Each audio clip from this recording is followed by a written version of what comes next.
Hello, this is Coach DK coming at you with Coffee Cup Games, and in this series, we're going to be doing some Strat-O-Matic. Hey, this is Coach DK with another game from the year 1900. We are about to enter into the month of August, about to get 3/4 of the way through. And so this is really when the playoff picture gets ready to start developing, the playoff picture, the playoff race. Teams just trying to vie for positioning in the playoffs. As mentioned, all the teams in both the American and National League will make the playoffs. But today we are going to have a classic game, one of the most heated rivalries and longest rivalries in all of baseball. The Chicago Orphans, who eventually will be called the Cubs, will be going against the St. Louis Cardinals. Currently, the Chicago Orphans are 54-55, just a half a game behind under 500. And the St. Louis Cardinals are 57-50. This is also called the Route 66 rivalry or the I-55 rivalry. And so this is one of the most bitter rivalries in all of Major League Baseball and in all of North American professional sports.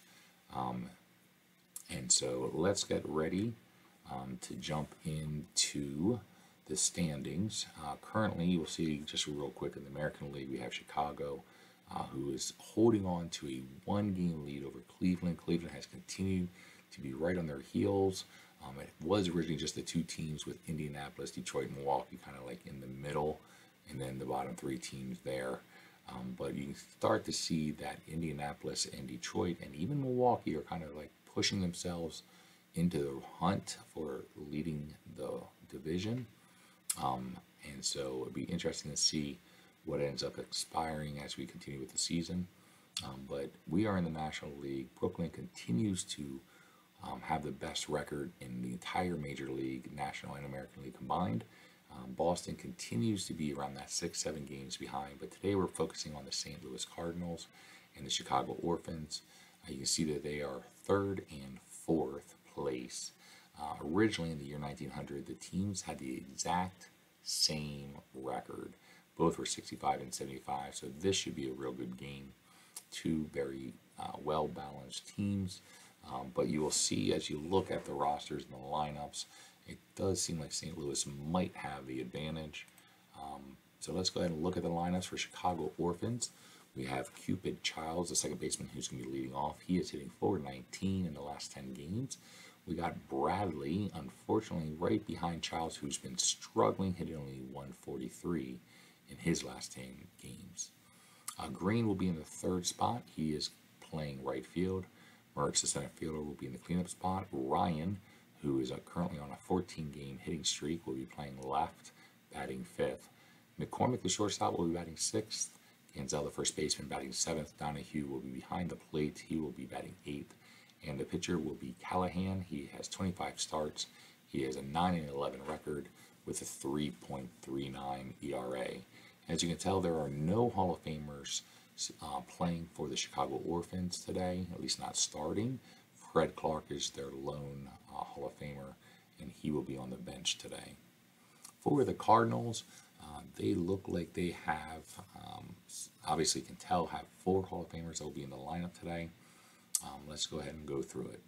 3rd baseman, John McGraw, will be leading off. Donovan, the center fielder, will be batting 2nd. Jesse Burkett, the Hall of Famer, will be batting 3rd. He has 2 home runs and 9 RBIs in the last 10 games. Mike Donlin, the right fielder, will be in the cleanup spot, and understandably, he has a .417 batting average. He has hit 5, yes, I said that correctly, 5 home runs in the last 10 games, and added to that has been 11 RBIs. Absolutely incredible power that's come out recently. Second baseman Keister will be batting 5th. McGann, the first baseman, will be batting 6th. Hall of Famer shortstop Bobby Wallace will be batting 7th. And Krieger, the catcher, will be batting 8th. And on the mound will be Cy Young. He has 24 starts. He has a league-leading 19 wins. It's his record is 19-7. He has a 2.52 ERA, and he leads the league with 79 strikeouts. So Cy Young is definitely making a big push to be the Cy Young, ironically, award winner, the top pitcher of the season. So let's go ahead and jump into the action, but before we do, I just ask that you like the video, subscribe to the channel, leave a comment, please. I'd love to hear what you have to say. Some feedback's always great. Tell me if you're liking the videos, if you'd like to see some things different, but please just go ahead and leave a comment. I would really appreciate it. So here we go to League Park in St. Louis. Cy Young on the mound facing the leadoff man, Cupid Childs, and Cupid Childs is going to draw a walk. Next up will be Bradley, the third baseman. He's hitting .297 this year. And looks like it would be a one-base error on the bunt. Bradley tried to push advanced Childs on a sacrifice bunt, but unfortunately it is an error. So runners on first and second, still no outs. Fly ball is going to go to center fielder to Donovan, who has absolutely no range. Wow, so a base hit, single, runner's going to score. We're still having runners on first and third. Krieger is going to throw the ball away. I just realized I am not managing the Cardinals, but 2 errors already, 2 runs advance. A ground ball is going to get an out. Ground ball again to the pitcher, to Cy Young, who's going to make an error. So 3 errors in the inning, and Chicago jumps up 3-0. And finally, they get McCormick to get an out. That'll be 2 away. Ganzel is going to hit a ground ball to second base. And it's going to be a fielder's choice, so that will end the inning. But wow, what an inning. 3 errors committed in the inning.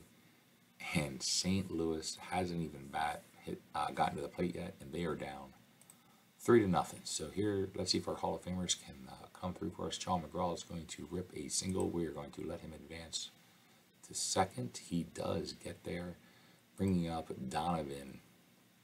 Donovan hitting .266, but he's going to pop out the first, bringing up our number 3 hitter, Jesse Burkett, who's hitting .374, one of the top hitters in the league this year. And he is going to hit an RBI single, getting us 1 run back in the first. And so Donovan's going to be up, the power hitter. He unfortunately is going to pop out the third, making it 2 outs, bringing up Get Off Your Keister. It's Easter, who's hitting .323 in the season. He's going to hit a ball to left field. Ryan has some decent range, and he makes a catch, and that will be 3 away.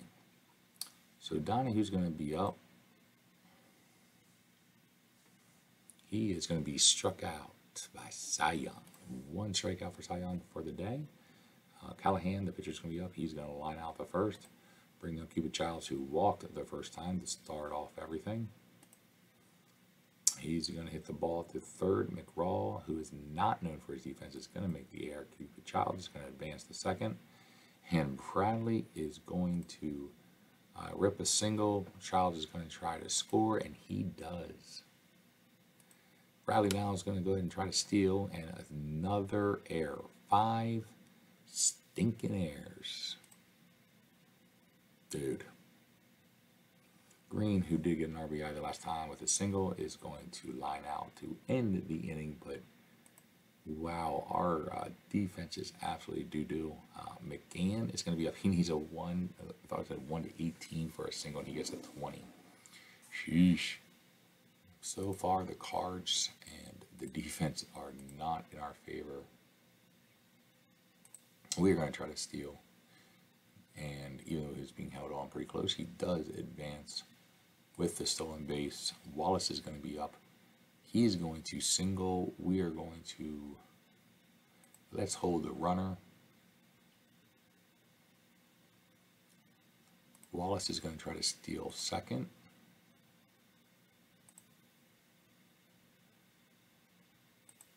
He does not get a good lead. We are not going to try to advance. Krieger is going to be up. We're going to let him hit. He's going to hit in a double play, but we do get the run scored. Cy Young is going to be up, and he is going to hit a fly ball to right field. Green's going to slide over, and he drops it. The first error for Chicago. Young takes second. John McGraw is up. He is hitting .375. Again, one of the best hitters in the league. He doubled the first time at bat. This time he's going to hit the Callahan, the pitcher, and he's going to be out. So we continue to get runs, but unfortunately after the horrid first inning and 5 errors in the first 2 innings, we are down 3-1. Mertz is going to be up. He's hitting .253, and he is going to ground out. Ryan, who's hitting .292, is going to pop out the first. He'll be out. And now McCormick, who is not their best hitter, is going to come through for him, ripping a single. They're going to try to see if he can get a good lead. He does not, so Ganzel is going to go ahead and hit. He hits it back to the pitcher, who is going to give up another error.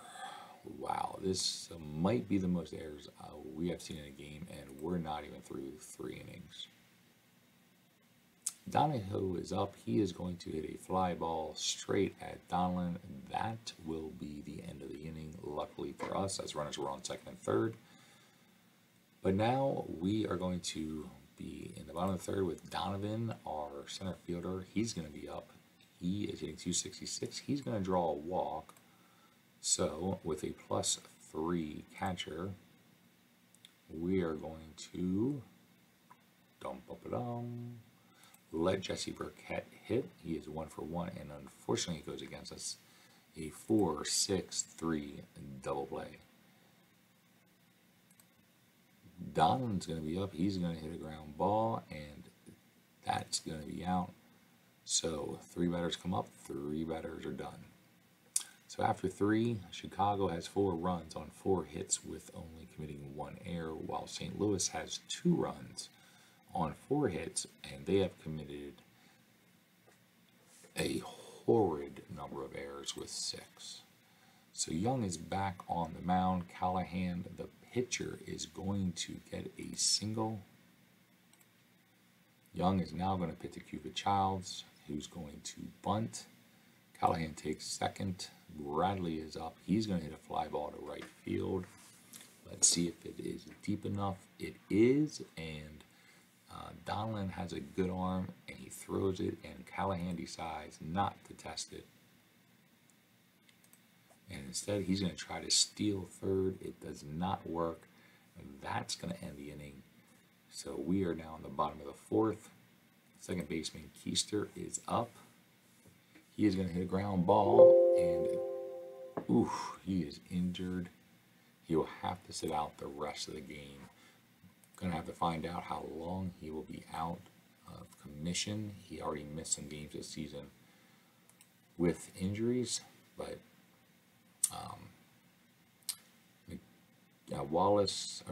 McGann had gotten out, then Wallace had singled, and so then Krieger hits a ball that is now up. So Wallace is on first, 2 down, bottom of the 4th. We're going to try to steal. It does not get a good lead. Krieger 0 for 1, hitting .294. Is going to hit a fly ball to center field. That will be an out. And now we need to figure out who we're going to put at second base.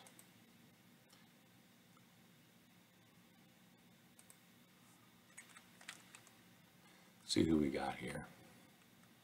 All right, so Hedrick is our best fielder overall.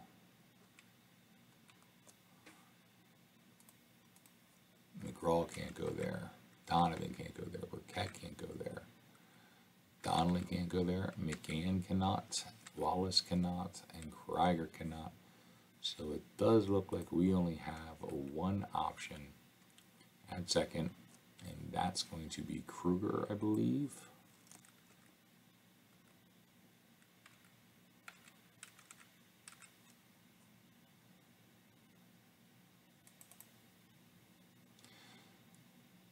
Checking Diller's card real quick, and nope, it is what it is. So Kruger's going to have to come into the lineup, play second base for us.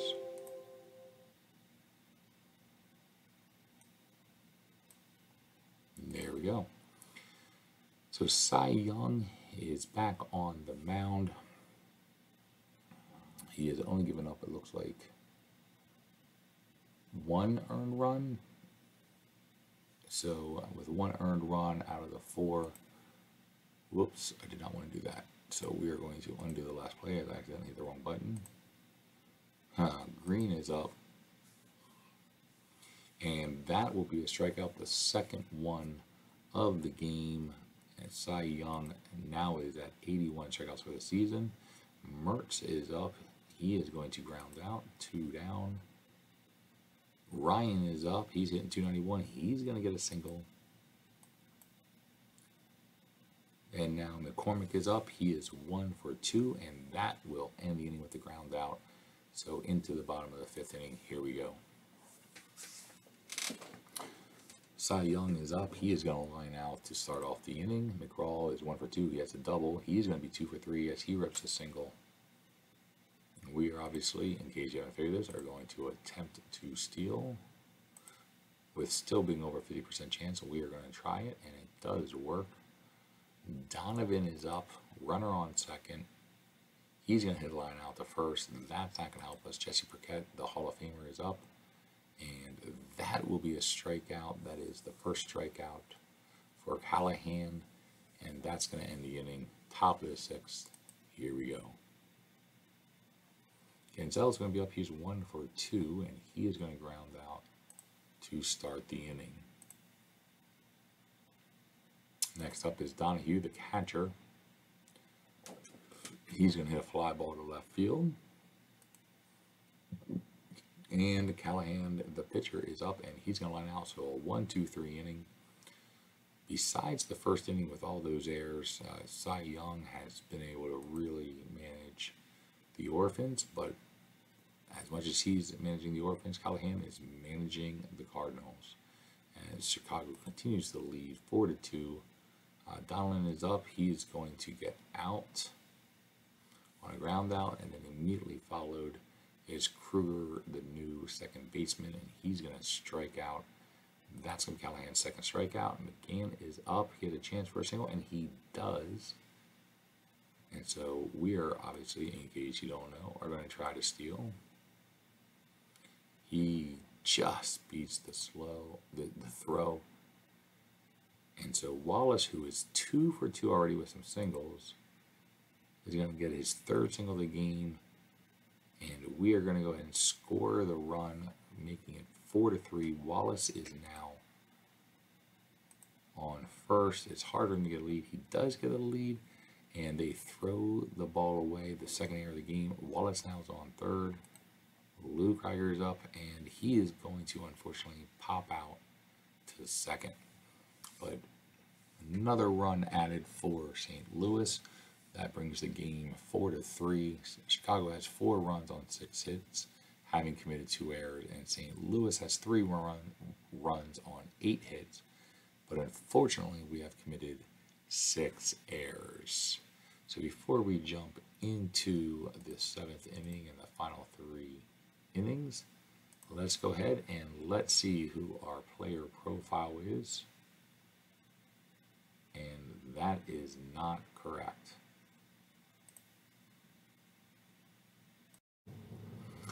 All right, so now it's time for the player profile. Today we are going to be focusing on Mike Donlin, often known as Turkey Mike Donlin, and that we got that name because of the way he walked. Apparently, he had a unique strut about him.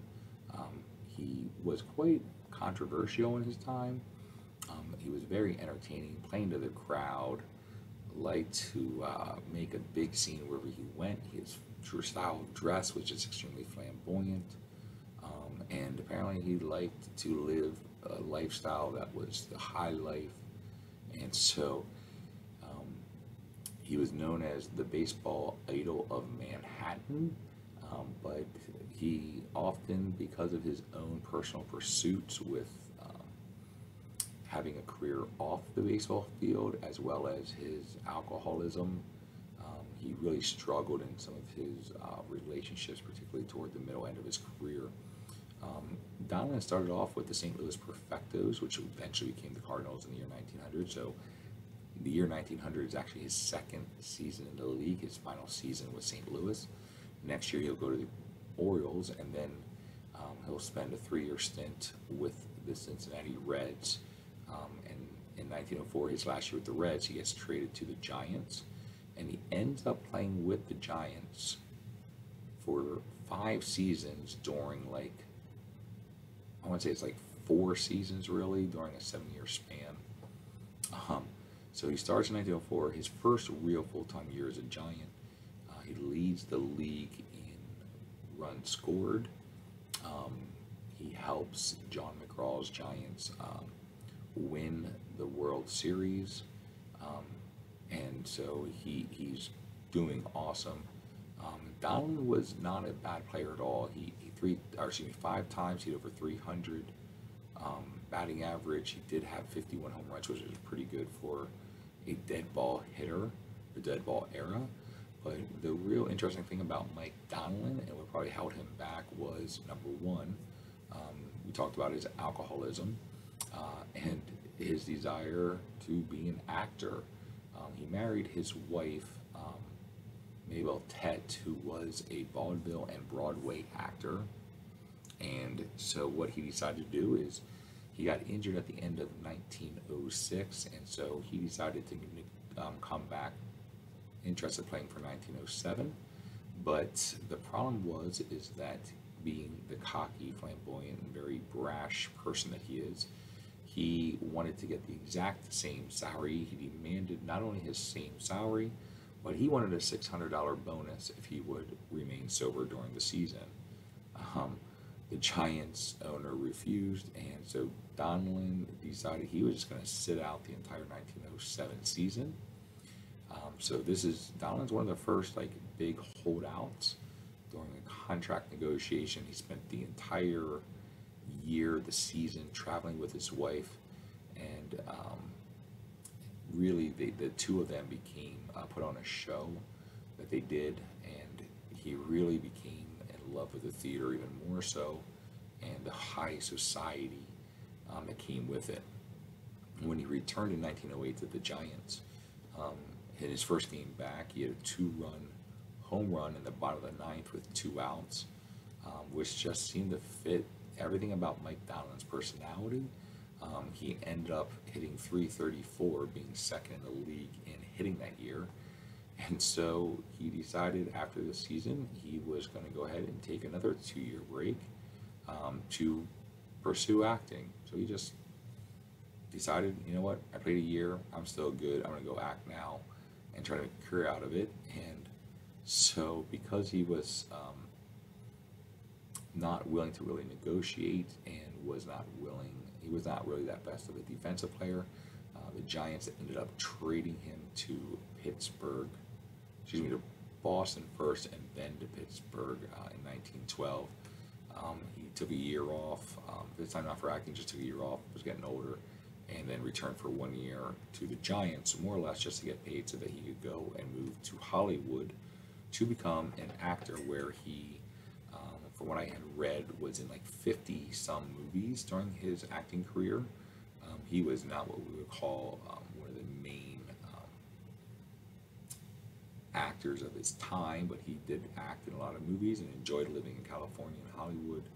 And so Mike Donlin is a guy who could have been, who was a very, very good ball player, could have been really, really possibly even I would say a Hall of Famer if he actually played more consistently, didn't drink as much, and was more interested in baseball than he was in acting. So Mike Donelon, Turkey Mike, the actor who played baseball. And now you know, and you know what G.I. Joe says, knowing is half the battle. So he's a real American hero. So let's jump back into the game. We are entering the 7th inning. It is 4-3. We're down a run. Cupid Childs is going to be up. He is 0 for 1, and he is going to pop out. That's going to be an out. Bradley is now up. He is 1 for 2. He's going to rip a single, getting on base, the 7th hit of the game. Bradley was looking to see if he could get a good lead. He did not, and Cy Young is going to get Green, the right fielder, to hit into a double play to end the inning. All right. Trivia question is, since 1945, what player has stolen home more than any others? My initial gut would have been Jackie Robinson. So let's just go with that, though. Wouldn't surprise me if it was somebody like Ricky Henderson, but I'm going to stick with Jackie Robinson. And yes, I am correct. That is 2 in a row. Yes. My average is skyrocketing. I am now 4 for 19, so 200. I'm starting to maybe play in the starting lineup if I was a baseball player. So let's go. Cy Young, the pitcher, is at bat now, and we're going to let him swing because he is actually doing a good job on the mound. I do believe we have some time. He's going to hit a ball to Ganzel, and he's going to get out. So McGraw's up. He is 2 for 3. What really makes McGraw special is his ability to get on base, and he does that with a walk. McGraw is going to try to steal. He doesn't get the big lead, and he's still going to try, and unfortunately this time he's going to be thrown out. And Donovan's going to be up. He is 0 for 2, and he is going to pop out to end the inning. We enter the 8th. Cy Young now is on the mound. He continues with another strikeout. His 82nd, I believe, of the season, so I think that's his 3rd. Ryan, who's 1 for 2, is going to rip a single. He's now going to be 2 for 4. And again, Cy Young with the 2nd strikeout of the inning, the 4th of the game. Ganzel's going to be up. But before, Ryan is going to steal, and a bad throw as Ryan now advances the 3rd. I just have to say we just walk him, and we're going to go against a much weaker hitter, Donahue, and it plays out as Donahue pops out to end the inning. Bottom of the 8th, 4-3. The big storyline is the 7 errors committed by our Cardinals, but Jesse Burkett is up. He is 1 for 3. He does have an RBI. He's going to hit a ball back to the pitcher. And an infield hit for Burkett. He is going to try to steal second. Cannot get a good lead. Donlin is up.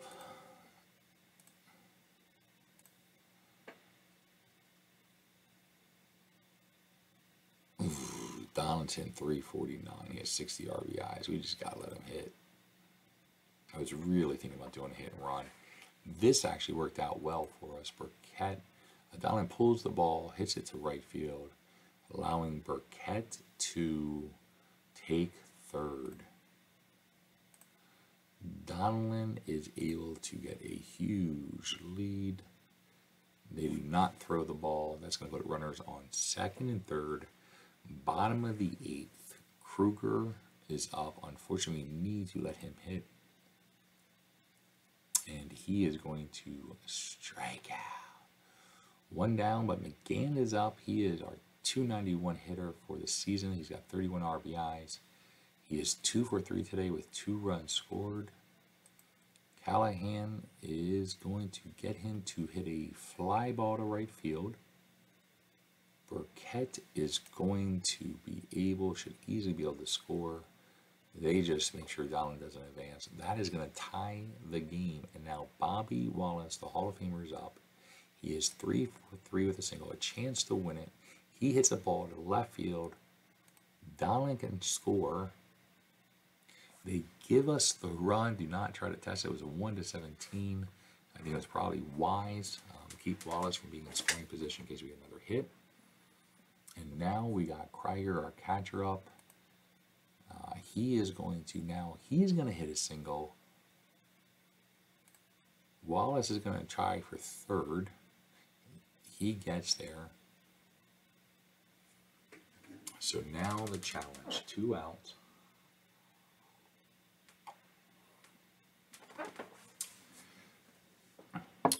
We do have a 1-run lead. Let's take a look at who our potential pitchers are. No. Maybe.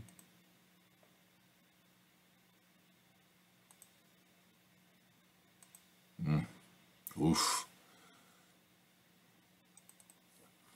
I'm really not feeling good about our pitching staff. I mean, Cy Young is he's just Cy Young, but also, if you don't have anybody to bring in for him, you gotta let him hit. And that's exactly what we're gonna do. We're gonna let Cy Young hit. Oh, he almost gets a triple. He is gonna fly out, even though there were runners on first and third. Mainly because we have more confidence in Cy Young on the mound than we do than anyone else. So they are going to bench Jimmy Callahan, the pitcher, and bring in a pinch hitter, Hall of Famer Frank Chance. And so let's see what Frank Chance looks like here. Or Frank Chance. Man, 53.1. All right, we need a pitcher's card here. Oof, we do not get it, but we do get a fly out the center. That's going to be the first one down. Cupid Chow's 0 for 2. He's going to hit a ball too short. And Wallace, the Hall of Famer, makes the play. Bradley is up. He has 2 of the 8 hits for his team. He has an RBI. He has been on base 3 times because he did advance on an error. But Bradley is going to fly out. That's going to end the inning. Cy Young comes through. I look like a genius. Well, because I am a genius. And so let's check out the box score. A really good game. Comeback at the end. Yeah, I mean, Bobby Wallace has got to be the player of the game. He went 4 for 4 with 2 RBIs. Cy Young, though, he did only give up 1 earned run. He did pitch 9 innings, 8 hits allowed, 4 strikeouts. But I really believe it has to be Bobby Wallace. It's got to be player of the game. But I would not argue if it was Cy Young. Bobby Wallace had 4 hits and 2 RBIs. And Cy Young pitched a complete game at Lee Park, where the St. Louis Cardinals beat the Chicago Orphans 5-4. St. Louis came up with the deciding runs in the 8th inning with 2 runs on 4 base hit. Jesse Burkett led off and started the rally when he laced a 1 base hit. Mike Donlin next to the plate, and he slapped a single. Donlin got a good lead and stole second. Otto Kruger got his turn next, but he was a strikeout victim. Dan McGann came up to the bat and hit a deep fly, resulting in a run, tying the game. Wallace kept the inning going and ripped a base hit, scoring the final run of the inning. So the Chicago bats were silent in the 9th. Young, who now has hit his 20th win, which is what he did not do for the first time in his career in the year 1900. He only had 19 wins. It was the first time he did not achieve 20. But Young, 20-7, got the victory, allowing 4 runs for the game. Jimmy Callahan, 9 and 12, suffered the loss. He got hit pretty hard, allowing 12 hits and 2 walks in 8 innings. Good game. Nice comeback at the end. We were obviously down 3-0. Started off very frustrated. The Cardinals just made 7 errors. I mean, that's just ridiculous. But fortunately for us, we were able to get a run back. After they got it, it's still down 3. We scored a run, closing the gap. And then in the 6th, we cut the lead in half. And then the great bottom of the 8th, where we scored 2 runs to take the lead. Cy Young comes in, finishes what he started. So really nice game. I hope you guys enjoyed it. Until next time, this is Coach Dan. Have a good one.